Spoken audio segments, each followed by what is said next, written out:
To be or not to be, that is the question. Bonjour, ici c'est Joseph avec l'Artillerie, un organisme de formation spécialisé dans la communication. Et aujourd'hui, on va voir de l'anglais et plus particulièrement le tout début de l'anglais, c'est-à-dire on va commencer par le verbe be. Alors déjà, pourquoi be? Je vais répondre à cette question-là déjà en répondant pourquoi on commence par des verbes plutôt que par du vocabulaire, ou des, par exemple des noms, hein, voilà. Pourquoi les verbes? Parce que les verbes, c'est vraiment essentiel pour comprendre une phrase. Je peux te, je peux te donner un exemple, par exemple, je me suis réveillé à 7 heures, j'ai mangé une orange, puis j'ai marché jusqu'au travail, où j'ai travaillé jusqu'à maintenant. Par exemple. OK? Si je traduis ça en anglais, ça donne quoi? Ça donne I woke up at 7, I ate an orange, then I walked to my office where I worked until now. D'accord? Si je souligne vraiment que les verbes, que ce soit en français ou en anglais, on comprend déjà plus ou moins qu'est-ce qui se passe. Par exemple, euh, réveiller, manger, marcher, travailler.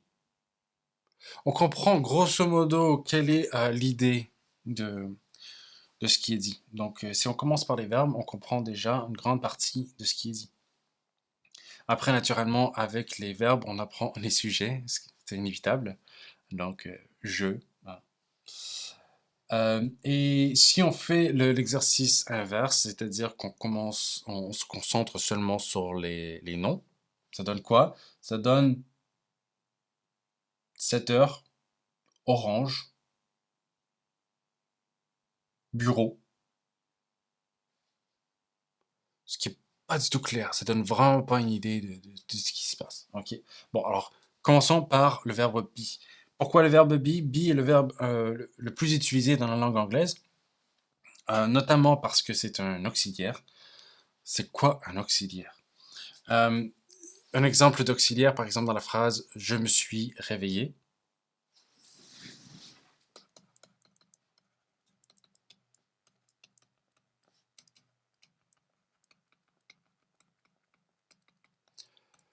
Euh, donc, suis ici, c'est un auxiliaire. Et réveiller, c'est le verbe lexical. OK? Donc, ceci, ça veut dire, en gros, le verbe auxiliaire pardon, accompagne le verbe lexical. Un autre exemple, je suis là.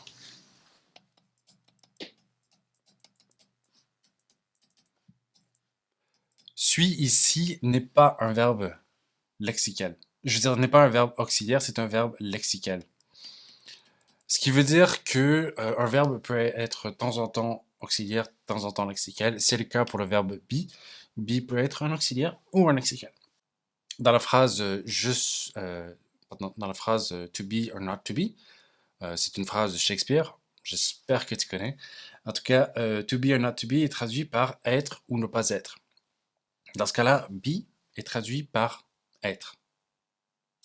Mais be n'est pas toujours traduit par être. Ce qu'il faut savoir, c'est que l'anglais n'a pas été traduit, n'a pas été créé pour des Français. D'accord? Alors, il n'y a pas nécessairement de traduction exacte. Par exemple, je me suis réveillé.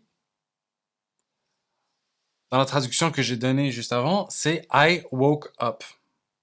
Il n'y a pas le verbe be qui est utilisé. Ensuite, si je dis I am learning English, c'est traduit comment? C'est j'apprends l'anglais. Le am qui est une traduction de be, hein. Attention, on va voir les conjugations bientôt, très bientôt là. Mais donc le verbe am, qui est un auxiliaire, n'est pas traduit. I am learning English.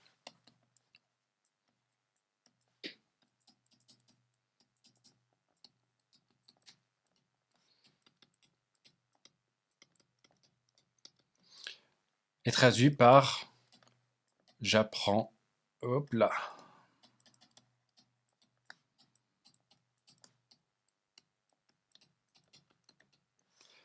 le am disparaît. Un autre exemple qui est très intéressant, là, I am 8 years old.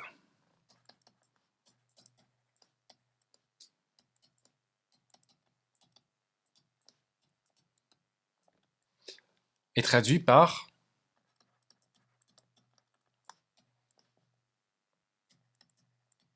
j'ai 8 ans. Autrement dit, dans cette phrase-là, techniquement, on garde am en quelque sorte, mais on le traduit par le verbe avoir.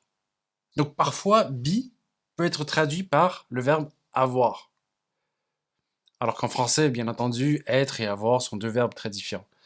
Donc il ne faut pas considérer que... disons, si tu regardes dans le dictionnaire, tu vas voir que be est égal à être, mais la traduction est un art, c'est pas une science exacte. Donc c'est pas toujours avoir, c'est pas toujours être, pardon. Bon, passons dans le vif du sujet. On va commencer déjà par voir les sujets, justement. Alors, c'est vraiment la base, hein, mais bon, même ceux qui ont déjà vu la base devraient revoir la base de temps en temps parce que je vois des personnes qui ont de l'expérience en anglais et qui font des erreurs de débutants. Alors, bon, je est traduit par quoi? Changer de couleur. Je est traduit par I. Tu, c'est you. Il, he. Elle, she. Et ici, vous remarquerez que j'ai mis un symbole nul, hein, euh, parce que en français, il n'existe pas ce qu'on appelle le neutre. En anglais, on utilise le neutre. On utilise le neutre, donc qui est it. It, c'est pour tout ce qui n'est pas humain. D'accord? Par exemple, les objets ou les animaux. On peut faire une exception pour les animaux auxquels on accorde une importance, auquel on est attaché. Par exemple, un chat dont on est le propriétaire, on peut dire il. Euh, Par exemple, on pourrait très bien dire it is sick. Donc, on traduit it par il. Ok, par exemple, si on parle d'un chat, le il est malade, it is sick. Mais si par contre c'est notre propre chat, on va dire he is sick. Voilà. Mais c'est vraiment libre. Oui. Nous, c'est vous, c'est you. Il, attention, il n'y a pas vraiment de pluriel pour he ou she. On va dire they. Et ceci est vrai pour le féminin et pour le neutre. D'accord? Bon. Alors, vous remarquerez qu'il y a... oupsie. Qu'il... Mince. Qu'il y a deux fois you. Ok? Je vais réarranger ça. Ensuite, il y a le he, she, it, they. Je vais réarranger ça pour que ça ait un peu plus de sens. Donc, je choisis de regrouper en trois catégories. I, ensuite he, she, it, ensuite you, we, they.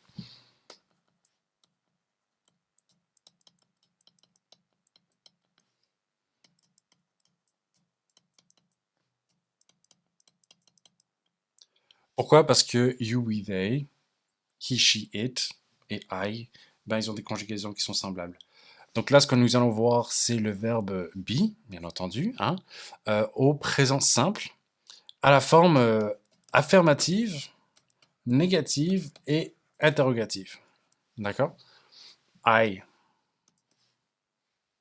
Donc, par exemple, je suis. I am. He, she, it is. Ensuite, you, we, they are. Je vais donner un exemple concret. Donc, par exemple,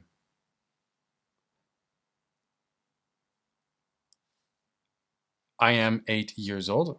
Ok. En anglais, on peut oublier le years old. En français, c'est traduit par j'ai 8 ans. Donc, I am ate. OK. He, she, it. On va dire he, par exemple, hein, is. Bien entendu, on ne répète pas he, she, it. Is ate. You are ate. D'accord? Bon. Jusque-là, ça doit être assez logique. Ensuite, à la forme négative. À la forme négative, on va ajouter le not. En français, on va dire ne pas. En anglais, on va dire not. Et parfois, on le retrouve à la forme contractée.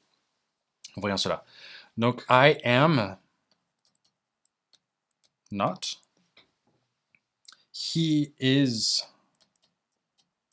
not.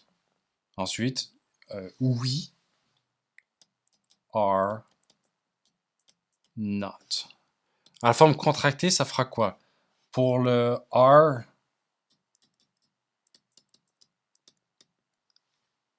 aren't. D'accord?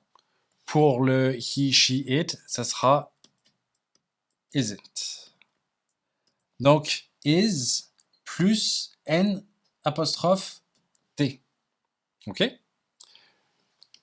Étrangement, bon, le verbe be, c'est et c'est peut-être le plus courant, hein, que ce soit en français ou en anglais. C'est peut-être le plus courant, mais c'est aussi le plus étrange. Donc, il n'y a pas de contraction possible pour am not. Il y a une contraction possible, cependant, avec le sujet et le verbe be. J'ai oublié de dire ça pour à la forme affirmative et à la forme négative. On peut retrouver I am, I'm, à la forme contractée. She is, on peut dire she's. D'accord? Ensuite, we ou they, prenons they pour cette fois-ci, they are, à la forme contractée, ce sera there. Donc, apostrophe RE. Donc, c'est aussi possible aussi à la forme négative. Hein. Donc, I'm not, she's not, there, not. En français, si on fait la contraction entre je suis avec chu, par exemple, bon, c'est très familier. Par contre, en anglais, I'm, c'est pas du tout familier, c'est très courant. On entendra un président parler comme ça, tout comme un enfant. Il n'y a pas de souci à ce niveau-là. Maintenant, voyons la forme interrogative. À la forme interrogative, en français, il y a le même principe d'inverser le sujet et le verbe. D'accord? Par exemple, pour reprendre l'exemple d'avoir 8 ans, on va dire ai-je 8 ans? D'accord? En anglais, ce sera pareil. Am I 8? OK? Voilà. Donc, il y a le verbe, le sujet, puis la suite de la phrase. En français, on peut dire, c'est vraiment accepté de dire j'ai 8 ans pour l'intégration. Mais en anglais, c'est beaucoup plus strict. Okay? Il faut absolument garder l'ordre, donc le sujet après le verbe. Donc par exemple, pour it, on va dire is it it. Okay? Pour you,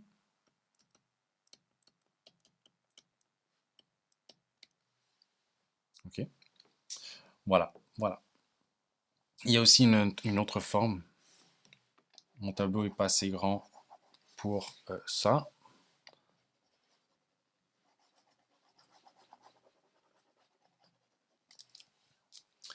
Il y a la forme qui s'appelle interrogative. Donc on met ensemble la phrase interrogative et la phrase négative et ça fait une phrase interrogative. Un exemple en français, c'est par exemple, n'es-tu pas un chat? D'accord? Il y a à la fois, c'est la forme interrogative, mais c'est aussi une forme négative. En français, en anglais, ça donnera Are you not a cat? Voici la forme interrogative. D'accord? Mais il y a aussi une autre forme d'interrogative qui est, par exemple, tu es un chat, n'est-ce pas? You are a cat. Ça, c'est la partie affirmative.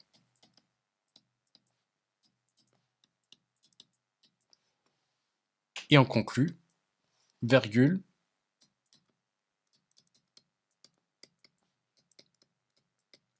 aren't you? Ok, donc il y a la forme, il y a la contraction de are plus not, et ensuite le sujet. Vous remarquerez qu'à la forme, la, la- la- la phrase n'es-tu pas un chat, tu retrouveras donc donc le verbe, le sujet, la négation, puis la suite de la phrase. À la forme interrogative, comme en français, tu vas dire tu es un chat, n'est-ce pas?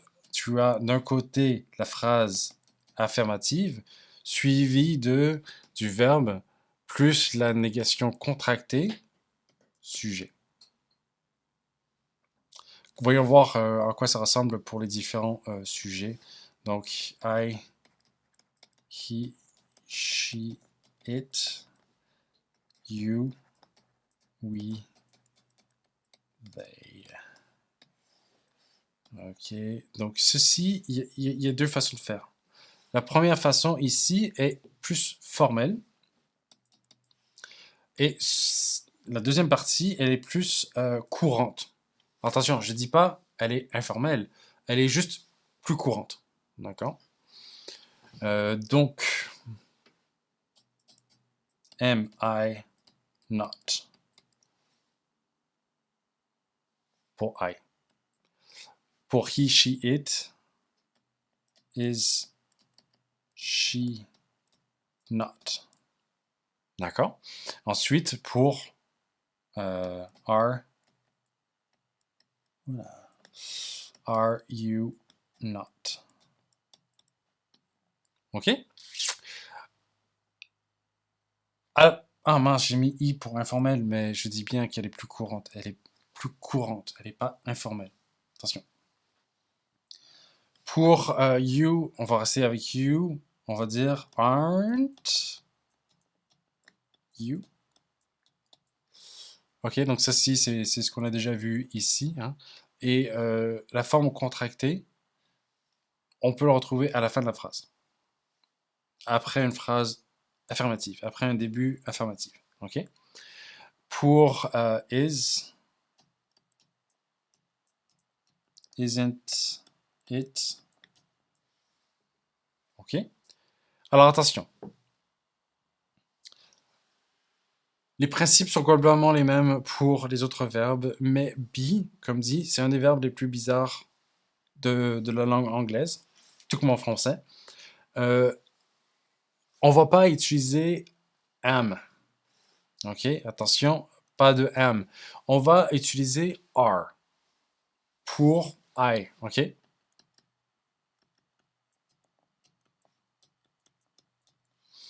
Alors pourquoi c'est comme ça? Bah, c'est comme ça. C'est comme ça. Il faut l'apprendre et il n'y a pas vraiment d'explication pour pourquoi on dit aren't I plutôt que l'autre. L'autre qui n'existe pas. Voilà. Alors là, ce qu'on vient de voir, c'est vraiment le présent simple pour le verbe be. Pour les prochaines vidéos, les prochaines leçons seront sur les autres auxiliaires have et do.